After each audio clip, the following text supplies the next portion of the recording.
Ooh, the Denver Broncos dodge a major injury bullet, get fantastic injury news on a short week before the Los Angeles Chargers. Our playoff scenario have come into full focus, and it is looking absolutely fantastic. We have multiple people come to Bo Nix's defense after what was really his worst game since the Seattle Seahawks in week number 1. And my most outlandish claim and prediction at the start of the year. It's looking like it's coming true. All that and so much more in this video we're going to break down. If you're new to the channel, I'm a diehard Denver Broncos fan named Ben. Helps me out a lot if you would like and subscribe. So diving in here, it's another Victory Monday. There's nothing like getting up and going to work after your team is victorious, and we have done that 4 times in a row. Last year we had a 5-game win streak that seemed very unlikely, and it is wild to me that had we just been blocking on the 30-yard chip shot field goal, we'd be riding a 5-game win streak right now.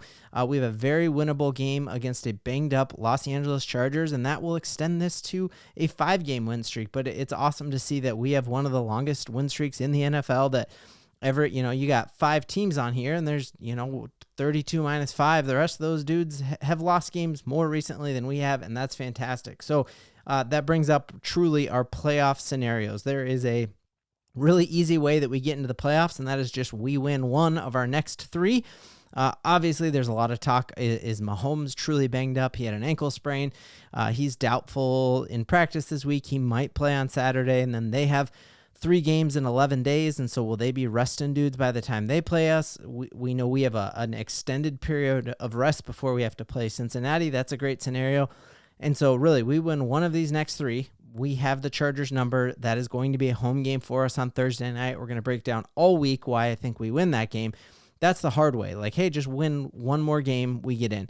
The other option, the other way this Broncos team makes the playoffs is you just need Miami or Cincinnati to lose 1 of their remaining 3 games, which I also think are very probable. It's like they have to play the 49ers. The 49ers have chips on their shoulder, and definitely the train has come off the tracks, and they've maybe lost it there, but they have something to prove. They want to build for next year, and at the start of the year, you would have said the 49ers run away with this game. So that's not a layup.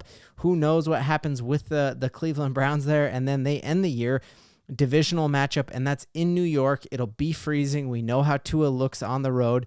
You also look, the Dolphins had a couple major injuries and a dude hospitalized, so the chances of them winning these next 3, they drop 1 of them, and we're good. The other option would be for Cincinnati to do that as well.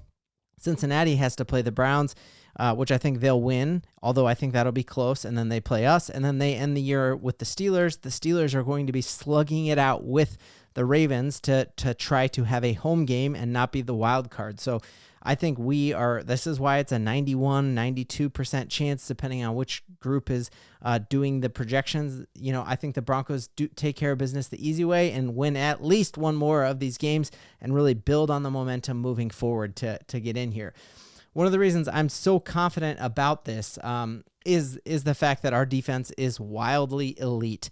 And one of the big concerns in this was like looking at Pat Surtain hardly able to walk off the field under his own power, but we are hearing from more and more credible sources in the locker room and national sources that it is a minor ankle sprain. And we've seen dudes play through way more than a minor ankle sprain. And so Patrick Surtain will be back by the playoffs at the very least. And we had Zach Stevens from DNVR come out and say there's a chance he actually plays this Thursday. Now, outside of Ladd McConkey, who's more of a slot machine inside wide receiver, who Pat might not even be lining up on anyways, there's not a lot to be scared of with the Los Angeles Chargers wide receiving core. That's why it was such a big deal that they moved on from Keenan Allen, who was Justin Herbert's favorite target, and Mike Williams, who he loved, and moved on from Austin Eckler. There's just not a lot of offensive talent on that team outside of Ladd McConkey. We know Herbert also has a pretty extreme ankle injury that he's been dealing with that was also tweaked yesterday in their Tampa game. And so this is the time of year where you just see the level of physicality in the NFL ramp up. More and more players are going to be going down. And that's where our lack of having tons of draft picks because of having to give them up for Russell or give them up for Sean Payton, it really could hurt us, and we need to stay healthy if we want to make noise in the playoffs. Right now, I'm feeling very good about it. Let's stay healthy and keep this momentum going. One of the reasons I'm so hyped about our win yesterday was that while on paper you looked at like, oh yeah, the Broncos beat another team under 500. This is a very, very good team with its back to the wall. who had a players-only meeting, DeForest Buckner saying, this is our playoffs.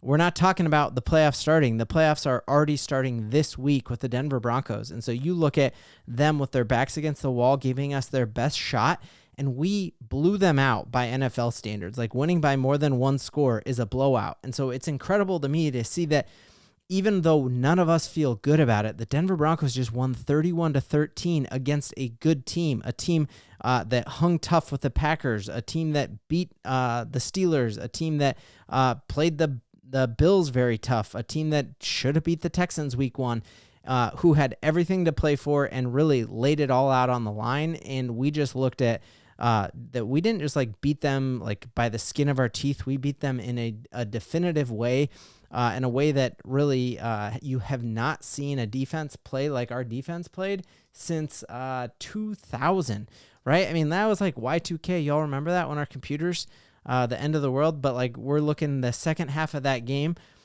you tucked a negative 1.37 EPA by their offense, which is the second worst since 2000. And that's just showing, man, our defense is going to keep us in all of these games. So you got to be confident over these next 3. We're going to win at least once because this defense is here. This defense is legit. And I'm insanely hyped about it. One thing that has to fix is obviously our run game. Some advanced analytics came out here about the top 5 passers in the NFL by number of dropbacks. And so you look at who are you trusting to throw the ball more than any other quarterback in the NFL. And you look at Joe Burrow, who's been without a running back for a while, Pat Mahomes, who lost multiple running backs. They signed Kareem Hunt off of the street. They have one of our running backs who couldn't even make the cut, and Samaje getting heavy carries as well. And obviously he's a former MVP of the Super Bowl and of the league, and so he's going to hand it off like crazy. Aaron Rodgers runs that whole show and doesn't ever want to hand off, wants to play in shotgun, so it makes sense. But your rookie quarterback is the number 5 most throwing the most passes in the NFL, and we have got to get that fixed. We need the running game to help Bo Nix really establish that play action pass and have it not all on a rookie's shoulders. This is his first time ever playing football, and there's a lot of people who are quick to throw him under the bus yesterday for having 3 interceptions. All over Twitter, you saw even some Broncos doubters being like, oh, it was nice for a while and we thought we had our franchise quarterback. And they seem to use one game there to jump off of the Bo Nix bandwagon. And I would just say, urge you to pump the brakes on that. You look, Josh Allen threw 2 interceptions against this exact defense this year, and he's a league MVP and playing at an insanely elite level. So for Bo Nix to throw just 1 more interception than Josh Allen did earlier this season against that same defense, there's a reason that you see Jason Garrett come out last night before Sunday Night Football I was watching and say, hey, actually shout out to Bo Nix. He is handling this extremely well. He showed mental toughness. The difference between this Broncos team and former Broncos teams was that when Bo Nix needed to turn it on, he had 3 interceptions, but you know what? He also had 3 gorgeous touchdowns, and that's why we're insanely hyped about what he looks like. We heard Sean Payton tout that same resilience and say, he's got moxie. Love that word, and that's the definition of who Bo Nix is, and that's why we're going to be a scary out in the playoffs for sure. And you look at how good he is. This is a list of rookie quarterbacks and the number of touchdowns they had in their first year. And you just look, there's a very good chance here that Bo Nix is easily, he throws 2 a game over these next couple games. You're talking about a world where Bo Nix is in the top 5 rookies of all time for touchdown passes. And I don't think any of us had that on our bingo card coming into the season, knowing that he doesn't have a ton of weapons. Caleb Williams has all these weapons, and it was in the best situation a rookie quarterback's ever been placed in. And here's our quarterback who could very well be in the top 5 of rookie touchdowns in his very first year. That's why the sky is the limit moving forward. Massive shout out to just looking yesterday at our young and hungry team and how many of the dudes yesterday who were popping off of our TV were guys who we drafted. And that just feels incredible. Seeing Ellis constantly in the backfield. One of the plays yesterday that didn't even get much hype was we almost had a safety on Anthony Richardson early, and it was the weirdest thing where Jonah Ellis like knocked it back into his arms, and it could have been a pick six right there too. Like he was constantly in the backfield. We saw Franklin get open, and it had he had more ground to run, it was kind of like I think we're on about the 30-yard line, and there just wasn't enough field for him, but he had his man deep, and he was able to catch up because Bo Nix couldn't throw it out of the end zone. Obviously, Chris Abrams-Draine stepped up in a huge way yesterday. Sean Payton gushed and glowed about how good he looks. I actually think if Riley Moss is not ready for Thursday night, I could see a world where you put Chris Abrams-Draine on Ladd McConkey. I think the size is there that Ladd is not that much bigger than him, and I think Chris Abrams-Draine is quick enough to keep up with him. I'm excited about that. Obviously, we have a lot of high hopes still for Estime, and we saw Devon Vele just tear this league up this year. So our draft class has been absolutely fantastic.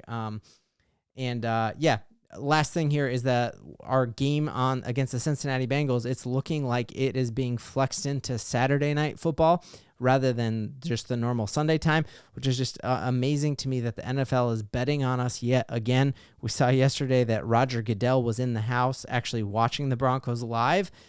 We're starting to get national attention that already this Thursday night was a flex in. We were supposed to play on Sunday, and they're like, you know what, this is actually the best game in the league because of Bo Nix, because of Sean Payton, and they're doing it again the next week, that you're doubling the number of times we are on primetime football, and then we're doing it again because we're going to make the playoffs. So that's absolutely fantastic, which leads me to my most outlandish take in the offseason. I said within the next 3 years that Bo would be the most popular first name for any person having a son moving forward in the Denver metro area. And I came across this study, Trust the Science, and the science says that when your team is winning, your testosterone is surging, and I can feel it. Can you feel it? And so are all new babies from now on. If you have a boy and you're coming up with a name, Bo is the name, because Bo Nix has fixed this franchise and he's getting us to the playoffs, and that's something we should all believe in.